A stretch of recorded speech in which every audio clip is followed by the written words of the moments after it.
I found my adoption papers while cleaning out my dad's desk, along with letters from my real mother, begging to see me for the past 20 years. Dad had been gone for 3 months when I finally worked up the courage to tackle his home office. The stroke took him suddenly. One day he was complaining about the neighbor's barking dog. The next he was in intensive care with machines keeping him alive. I'd been putting off sorting through his things, telling myself I wasn't ready. The desk drawers were exactly what you'd expect from a retired accountant. Rubber bands sorted by size, receipts filed chronologically, tax documents dating back to 1987. But in the bottom drawer, tucked behind a manila folder labeled insurance, I found a wooden box I'd never seen before. It was locked, but the key was taped to the bottom. Inside were documents that shattered everything I thought I knew about my life. The adoption certificate was dated 3 days after my supposed birthday. My original birth certificate showed a different last name entirely, Rodriguez instead of Thompson. And underneath both papers was a thick stack of letters tied with a faded blue ribbon, all addressed to my father in the same careful handwriting. I opened the first one with trembling fingers, dated 18 years ago. Dear David, please, I'm begging you. Just let me see her once. I know we agreed to a closed adoption, but she's my daughter too. I think about her every single day.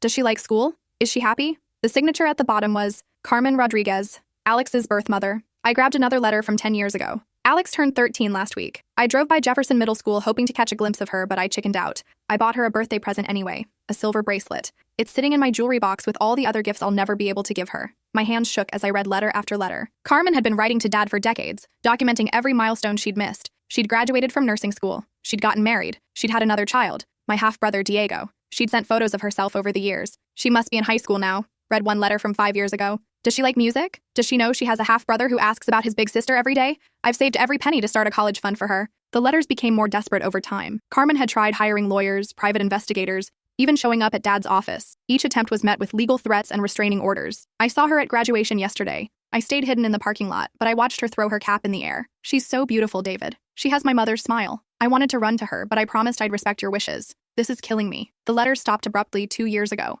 I sat on Dad's office floor, surrounded by 20 years of secrets. Every time I'd asked about my birth parents growing up, he'd given me the same story. They were drug addicts who died in a car crash. He'd even taken me to a fake gravesite when I was 12. But Carmen wasn't dead. She'd been alive and desperate to know me this entire time, living just 2 hours away. She'd been watching me grow up from a distance. The worst part was finding Dad's response letters, copies he'd kept of his cruel rejections. Ms. Rodriguez, you relinquished all parental rights. Any further contact will be considered harassment. Alex believes you are deceased, and I intend to keep it that way. Reading those responses made me physically sick. This wasn't the man who'd raised me, the patient father who'd helped with homework and attended every school play. This was someone consumed by grief and paranoia, willing to destroy lives to maintain his illusion of control. I found more evidence of Dad's deception hidden throughout the box. There were private investigator reports he'd commissioned to keep tabs on Carmen's life, not to protect me, but to use against her if she ever tried to make legal contact. He knew about her marriage to Marco, about Diego's birth, about her nursing career. He'd been monitoring her for years while telling me she was dead. There were also emails between Dad and his lawyer, strategizing about how to maintain the lie. In one particularly chilling exchange,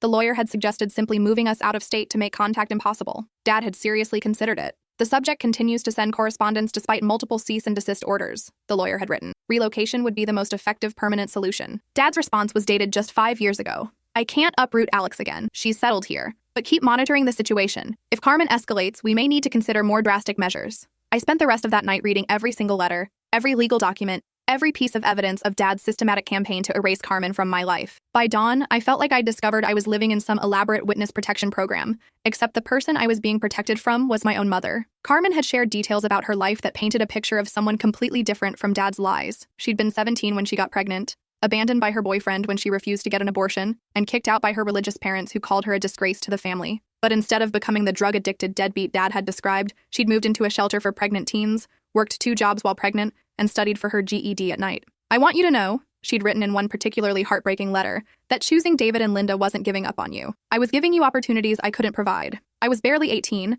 had no family support, and was making $8 an hour at a grocery store. But I never intended to disappear from your life completely. I thought I'd be Aunt Carmen, someone who could love you and watch you grow up while your real parents gave you stability. The original adoption agreement was in the box too, and it confirmed Carmen's story. The plan had been for an open adoption with regular visits and ongoing contact. There were even specific clauses about Carmen's involvement in major decisions, school choices, medical care, college planning. It was only after my adoptive mother Linda died when I was 3 that Dad had systematically violated every aspect of their agreement. I found records of the legal battles Carmen had fought and lost. She'd hired 3 different lawyers over the years, each one eventually telling her the same thing. Adoption law heavily favors custodial parents, and without evidence of abuse or neglect, courts won't interfere with placement decisions. Her only option would have been a costly, years-long custody battle that could have traumatized me in the process. I can't put her through a legal war, she'd written to one lawyer. She's just a little girl who's already lost one mother. I won't be responsible for more trauma, even if it means I never see her again. That night, I called my Aunt Patricia, Dad's sister who'd always been the family truth teller. If anyone would give me straight answers, it would be her.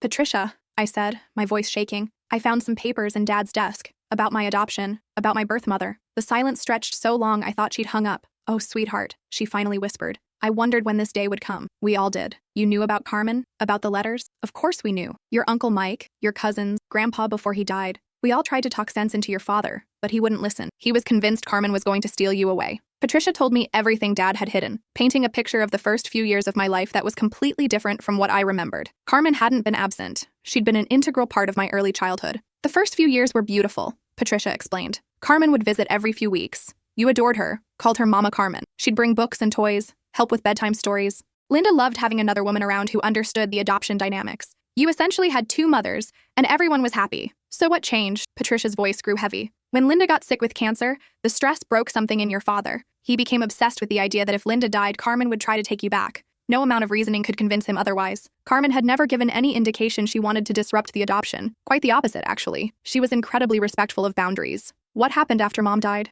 Your father lost his mind with grief. The day after Linda's funeral, he changed the locks, changed his phone number, and started planning to move you across town. When Carmen showed up for your regular visit that weekend, she found strangers living in your house. I felt sick. She didn't know Mom had died? Your father didn't tell her. Carmen found out about Linda's death from the newspaper obituary 3 weeks later. She was devastated. Not just because she'd lost a friend, but because she realized what it meant for her relationship with you. How long did it take her to find us after we moved? Months. She hired a private investigator, but your father had been thorough. New address, new phone number, even a new school for you. By the time she tracked you down, your father had already told you she was dead. Patricia's voice broke. We all watched it happen, Alex. Your whole extended family knew what your father was doing, and we were powerless to stop it. Carmen tried reaching out to us, begging us to intervene, but your father threatened to cut us off completely if we helped her. So everyone just let it happen? We were cowards, Patricia admitted. We were afraid of losing you too. Your father was so volatile after Linda died, so paranoid about anyone he saw as a threat. We told ourselves he'd come to his senses eventually, that he'd let Carmen back into your life when his grief settled. We never imagined he'd maintain the lie for 20 years.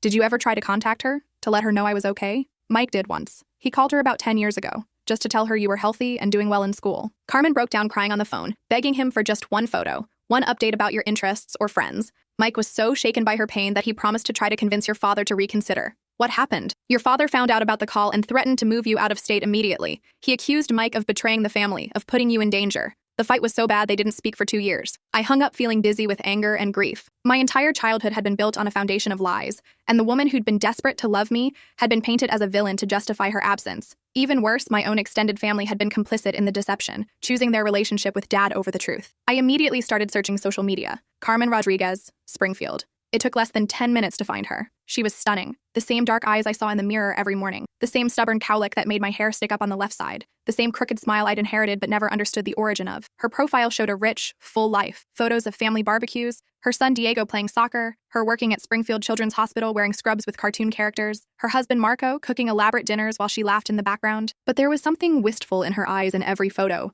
A sadness that never quite disappeared even when she was smiling. In pictures with Diego, she sometimes looked just past the camera, as if she was thinking about someone who should have been there. And there, in her bio, missing my daughter Alexandra, 23 years old now. Never stopped hoping, never stopped loving. My heart nearly stopped. She'd kept track of my age, kept my full name instead of the nickname everyone called me, and she'd never remarried her heart to completely start over. She'd built a life that always included space for me to return. I spent 3 sleepless days crafting the perfect message, deleting and rewriting it dozens of times. How do you reach out to someone who's been erased from your life? How do you apologize for 20 years of absence that wasn't your fault? How do you even begin to heal that kind of wound? Finally, I settled on something simple. Hi, Carmen. I think you might be my birth mother. I'm Alexandra, but everyone calls me Alex. I just found your letters in my dad's desk after he passed away 3 months ago. I'd like to talk if you're willing. I have so many questions, and I'm so sorry it took this long to find you. I included my phone number and hit send before I could lose my nerve. She responded within minutes. Alex? Oh my God, is it really you? I've been waiting for this message for 20 years. I'm shaking. I can't believe this is happening. Please call me. Please.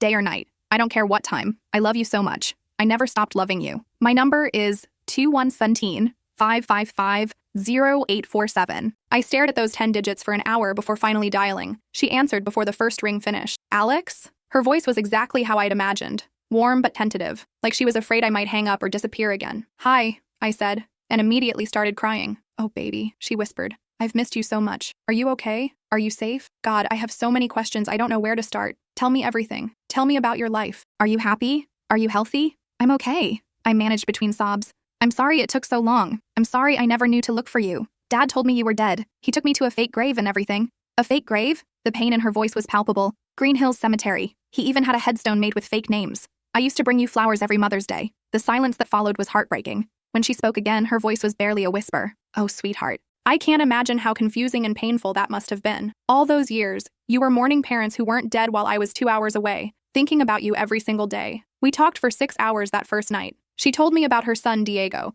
who was 15 and had always known about his big sister. About her husband, Marco, who'd helped her write those letters and driven her past my school every year on my birthday, just hoping to catch a glimpse of me. About the college fund she'd been building since I was 5, now worth almost $40,000. I have a photo album, she said hesitantly. Pictures of you from your school websites, newspaper clippings when you made honor roll, even a few I took from far away at public events. I know it sounds like stalking, but it's not stalking, I interrupted. It's love. Dad convinced me you didn't want me, that you'd abandoned me because I wasn't worth fighting for. But you never stopped fighting, did you? Never, she said firmly. Not for one single day. Even when the lawyers told me I had no legal options. Even when your father threatened restraining orders. Even when everyone said I should move on and start over. I couldn't give up on you. She told me about the lengths she'd gone to stay connected to my life. She'd volunteered at blood drives at my high school, hoping to see me. She'd attended community theater productions I was in, sitting in the back row with a baseball cap pulled low. When I'd won the county art contest in 10th grade, she'd bought 3 copies of the newspaper and framed the article. I was at your high school graduation, she admitted. I wore sunglasses and stayed way in the back of the parking lot,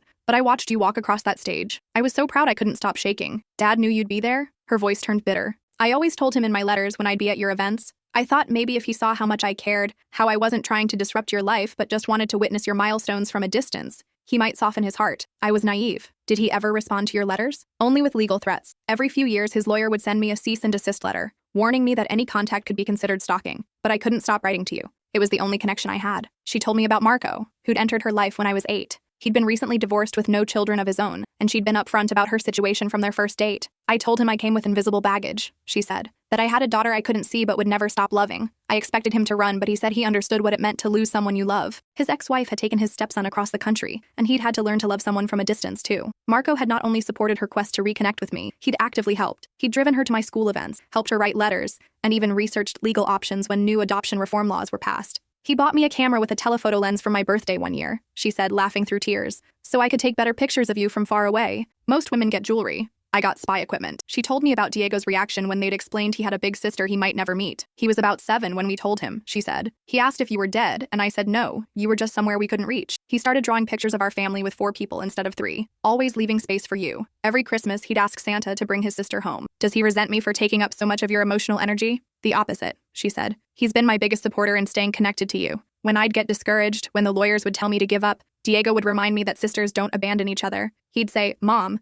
Alex doesn't know she has a family looking for her. We have to keep trying so she can find us. We made plans to meet the following weekend. She lived in Springfield, just 2 hours away. She deliberately stayed close all these years, just in case. The night before I was supposed to drive there, I barely slept. 23 years of wondering about my origins were about to be answered. But first, I had something I needed to do. I drove to the cemetery where Dad was buried, carrying the stack of letters and the wooden box. It was a gray October afternoon, the kind of day that makes everything look exhausted. I sat beside his headstone and read him every single letter out loud, all 247 of them. My voice was hoarse by the end. Dear Dad, I said when I finished. I understand why you were scared after Mom died. Losing the love of your life broke something in you, and you were terrified of losing me too. But Carmen wasn't your enemy. She was Mom's friend, and she could have helped you raise me. I pulled out one of his response letters, the cruelest one, where he'd threatened to move out of state if Carmen didn't stop contacting him. This wasn't protection, Dad. This was cruelty. You robbed me of a mother who wanted nothing more than to love me, and you robbed her of the daughter she fought to place in a good home. You turned an open adoption into a closed one without her consent,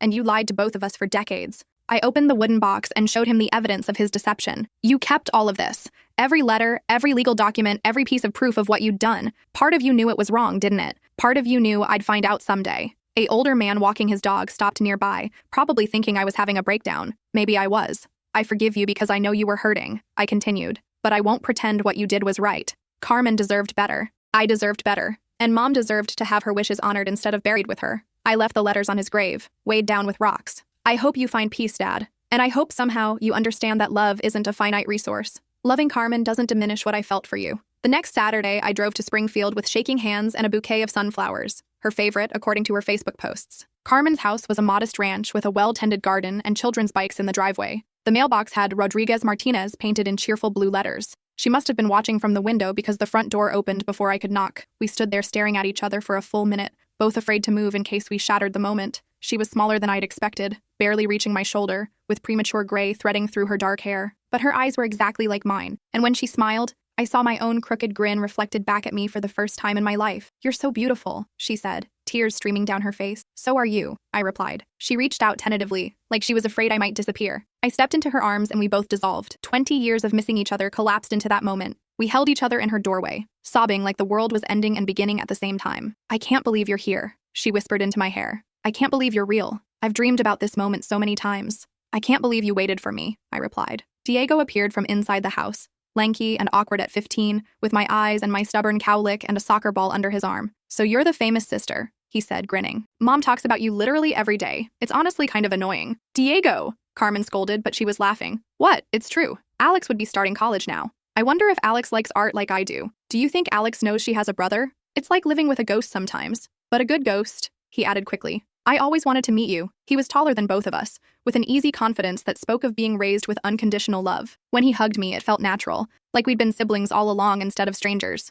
Marco appeared behind him, a quiet man with kind eyes and calloused hands that spoke of manual labor. He hung back to let us have our moment, but when Carmen introduced us, he hugged me tight and whispered, "Welcome home, mija. Your mother's been counting the days. 20 years, 3 months, and 16 days, Carmen said, laughing through tears. But who's counting? They'd prepared for this visit like it was Christmas, and my birthday rolled into one. Carmen had cleaned the house until it sparkled, cooked enough food for an army, and set up the guest room with fresh flowers and a photo album on the nightstand. "I wasn't sure if you'd want to stay over," she said nervously, "but I wanted you to know you're welcome here. This is your home too, if you want it to be." The photo album was overwhelming. Carmen had documented my entire life from afar, pictures she'd somehow gathered from school websites, social media screenshots, even local newspaper articles when I'd made honor roll or performed in school plays. She'd created a parallel version of my childhood, experiencing my milestones from a distance. "This is from your 8th grade science fair," she said, pointing to a blurry photo. "I volunteered to help set up, just so I could see your project about renewable energy. You got 2nd place. You were there?" "I was there for everything I could manage.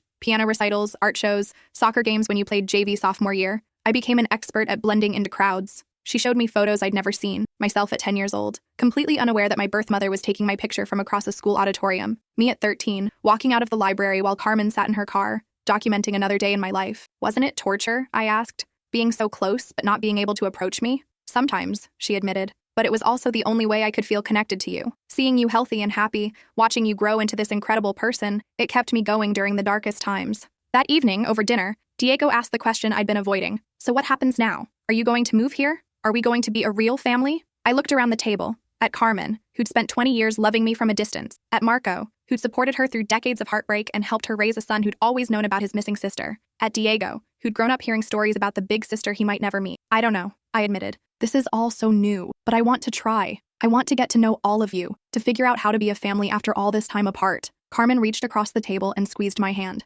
"There's no pressure," she said. "We have time now, all the time in the world." But even as she said it, I could see the fear in her eyes, the terror that I might disappear again, that this reunion might be temporary. "I'm not going anywhere," I said firmly. "I've spent my whole life feeling like something was missing, and now I know what it was. You're not getting rid of me that easily." The transition wasn't seamless. 20 years of lies don't evaporate overnight. I struggled with anger toward Dad, guilt for not finding Carmen sooner, and the surreal experience of suddenly having a family I'd never known existed. Some days I felt like I was betraying Dad's memory by loving the woman he'd worked so hard to erase. Other days I was furious at him all over again. Carmen and I started slowly. Weekly dinners, phone calls every few days, getting to know each other as adults rather than trying to recreate a mother-daughter relationship that had been stolen from us. We had to learn each other's rhythms, preferences, ways of communicating. It was like being set up on the world's most important blind date. "I don't want to be your mother," she said one evening about a month after we'd reunited. "I mean, I am your mother, but I can't pretend I raised you. I don't want to compete with your memories of Linda or try to parent someone who's already an adult." "Then what do you want to be?" I asked. She thought for a long moment.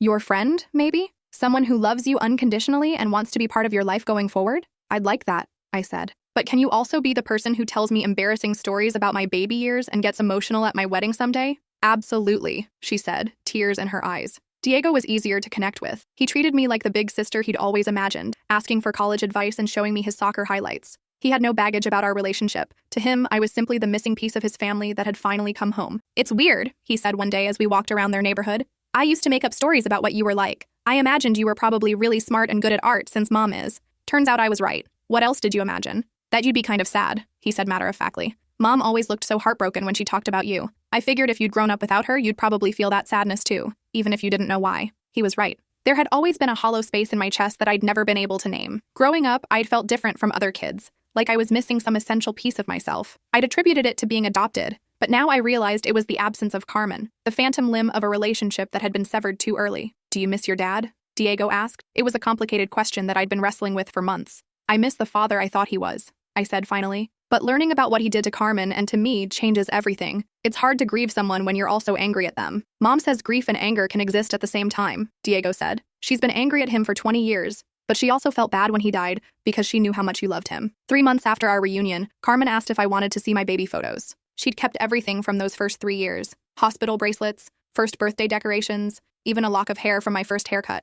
I was there for all of this, she said softly, flipping through the album. Your dad didn't start erasing me until after Linda died. The photos showed a different version of my early childhood than I remembered. There I was as a toddler, sitting on Carmen's lap at Christmas. There was Carmen teaching me to walk, feeding me birthday cake on my second birthday, reading me bedtime stories. I had no memory of any of it, but the evidence was undeniable. She'd been my second mother for the first 3 years of my life. Linda and I were friends, Carmen explained. She understood that loving you wasn't a competition. We talked every day, shared parenting duties, made decisions together. She used to joke that you were lucky to have 2 mothers who adored you. That's when I learned the final devastating piece of the story. My adoptive mother, the woman I'd called Mom until she died when I was 3, had not only supported the relationship with Carmen, they'd been genuine friends. Carmen would visit regularly, and I'd known her as Mama Carmen, who always brought the best presents and gave the best hugs. Linda made me promise to always be part of your life, Carmen said, tears in her eyes. Even if something happened to her, I was supposed to help raise you. She said you needed as much love as possible, from as many people as possible. I stared at a photo of Linda, Carmen, and baby me at a park. They were both smiling, looking like the co-mothers they'd intended to be. So, Dad betrayed Mom's wishes too? Grief changes people, Carmen said gently. I don't think he was thinking clearly. He was so afraid of losing you that he destroyed the very support system Linda had wanted you to have. I started seeing a therapist to help process the complexity of my emotions. Dr. Sarah Martinez specialized in adoption trauma and helped me understand that my anger toward Dad didn't negate the love I'd felt for him, and that loving Carmen didn't betray his memory. Your father was operating from a place of profound fear, she explained. When we're terrified, we sometimes make choices that create the very outcomes we're trying to prevent. He was so afraid of losing you that he isolated you from people who could have provided additional love and support. But how do I reconcile the father who read me bedtime stories with the man who kept those cruel letters? People contain multitudes, Dr. Martinez said. Your father was capable of great love and terrible cruelty, often simultaneously. Accepting that complexity is part of healing. The more I learned, the angrier I became. Not just at Dad, but at the system that had allowed him to sever a relationship that had been healthy and beneficial for everyone involved. I started researching adoption law, horrified to discover how little protection birth parents have once they've signed relinquishment papers.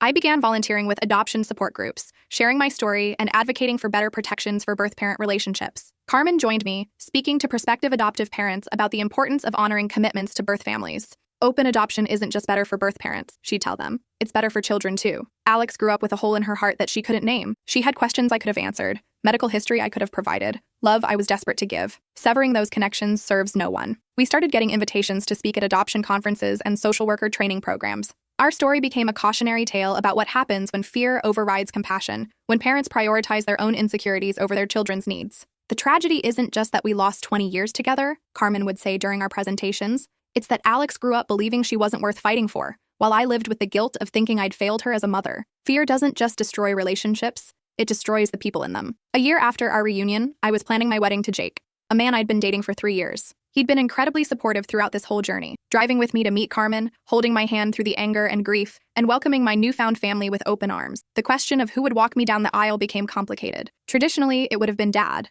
but he was gone. My Uncle Mike had offered, but it felt wrong to have someone who'd been complicit in the cover-up play such an important role. What if Carmen walked with you? Jake suggested one evening as we addressed wedding invitations. Is that weird? Having your birth mother walk you down the aisle? Weirder than having a fake grave for her while she sits in the front row? He replied. Besides, she's the one who's been fighting to be part of your life. She's earned the right to give you away. When I asked Carmen, she broke down crying. I never thought I'd get to be part of your wedding, she said. I used to dream about it, helping you pick out a dress, giving you advice about marriage, dancing at your reception, but I never really believed it would happen. Well, it's happening, I said, and I can't imagine anyone else walking me down that aisle. My Uncle Mike graciously stepped aside when I explained the situation. She should have been here all along, he told me privately. Your dad was wrong, and we all knew it. We should have fought harder to make him see reason. Why didn't you? Mike looked ashamed. Because we were cowards. We were afraid of losing you too, so we enabled your father's paranoia instead of standing up for what was right. Carmen was the only one who had the courage to keep fighting, even when everyone told her to give up. The wedding planning became a bonding experience for Carmen and me. She helped me choose flowers, tasted cakes, and offered advice about marriage based on her relationship with Marco. The secret, she said as we looked at wedding dresses, is remembering that you're choosing to love someone every single day. Love isn't just a feeling, it's a decision you make over and over again. Is that how you felt about me during all those years apart? Every single day, she said firmly. Even when it would have been easier to give up, even when everyone said I should move on, I chose to keep loving you. That's what real love does. It endures. In her wedding speech, Carmen said something that still makes me cry. 20 years ago, I thought I'd lost my daughter forever. I wondered if I'd made the right choice placing her for adoption, if I should have fought harder to keep her despite my circumstances. But watching Alex today, brilliant, kind, surrounded by love, I know that every sacrifice was worth it. The years apart were painful, but they led us to this moment. Alex, you were worth every tear, every sleepless night, every letter that went unanswered. Having you back is proof that some stories get their happy endings, even when they take longer than we hoped. Diego gave a speech too, joking that he'd finally gotten the big sister he'd been bragging about since kindergarten. I may have had to wait 15 years to meet her, he said, but it turns out Alex is exactly as awesome as Mom always said she'd be. Plus, she's way better at helping with math homework than Mom is. Jake's speech thanked Carmen specifically. Alex always felt like something was missing, like she was searching for something she couldn't name. Meeting Carmen didn't just give her a mother back, it gave her the missing piece of herself. Thank you, Carmen, for never giving up on her. The hardest part of this whole experience has been reconciling my love for Dad with the magnitude of his betrayal. He wasn't a villain. He was a grief-stricken widower who made catastrophic decisions out of fear. But his choices robbed me of 20 years with a woman who loved me unconditionally, and robbed Carmen of watching her daughter grow up. I still visit his grave sometimes, but now I bring updates instead of anger. I tell him about Carmen's promotion to head nurse at the Children's Hospital, about Diego's acceptance to college on a soccer scholarship, about the grandchildren he'll never meet because he was too afraid to trust in love. I understand why you were scared, I told his headstone during my last visit. Losing Mom broke something in you, but Carmen wasn't your enemy. She was Mom's friend, and she could have helped you raise me. Instead of having one grieving parent, I could have had a village of people who loved me. Your fear created the very loneliness you were trying to protect me from. Carmen and I have started a nonprofit organization called the Alexandra Foundation, using my middle name to honor both sides of my identity. We help other families navigate open adoption relationships and provide support for birth parents whose contact has been severed. We've helped reunite dozens of families and prevented countless others from being torn apart by fear and misunderstanding. Your story gives people hope, Carmen said recently as we reviewed applications for our new support group. When they see that love can survive 20 years of separation, it helps them believe that their relationships can be repaired too. One of our most successful programs is a mediation service for adoptive families struggling with open adoption agreements. We help birth parents and adoptive parents communicate their fears and boundaries in healthy ways, preventing the kind of breakdown that happened in my family. Most of these conflicts come from fear, Carmen explained to a room full of social workers. Adoptive parents are afraid birth parents will try to reclaim their children. Birth parents are afraid they'll be forgotten or excluded. Both sides love the same child and want what's best for them, but fear makes them see each other as enemies instead of allies. We also lobby for legislative changes to adoption law, advocating for stronger protections for birth-parent relationships and clearer guidelines about when contact can be severed. The current system treats birth parents like sperm donors, I told a committee of state legislators. Once they sign those papers, they have fewer rights than divorced parents. That's not just wrong, it's harmful to the children these laws are supposed to protect. Last week, Carmen and I were going through more of her saved memories when she pulled out a small jewelry box I'd never seen before. I bought this for your 16th birthday, she said. I know it's 10 years too late, but inside was a delicate silver necklace with a heart pendant. Engraved on the back were the words, "Love doesn't end, it waits." I had it made right after your father cut off contact, she explained. I wanted something that would remind me that even if I couldn't see you, my love for you was still real and still growing. I've carried it with me every day since then. I wear it every day now, a reminder that sometimes the most powerful love stories aren't about finding someone new. They're about finding someone who never stopped looking for you. The box of letters that started this whole journey sits on my bookshelf now, next to photo albums Carmen and I make together. Sometimes I reread them, marveling at her persistence, her faith that someday we'd find each other again. Each letter is a testament to a mother's love, proof that bonds can survive decades of separation if they're strong enough. Diego is applying to colleges now, and he's asked me to help him with his application essays. One of his topics is about family, and he wrote, "People always ask if it's weird having a sister I didn't grow up with, but the truth is, Alex was always part of our family. She lived in Mom's stories, in the empty bedroom we kept ready for her.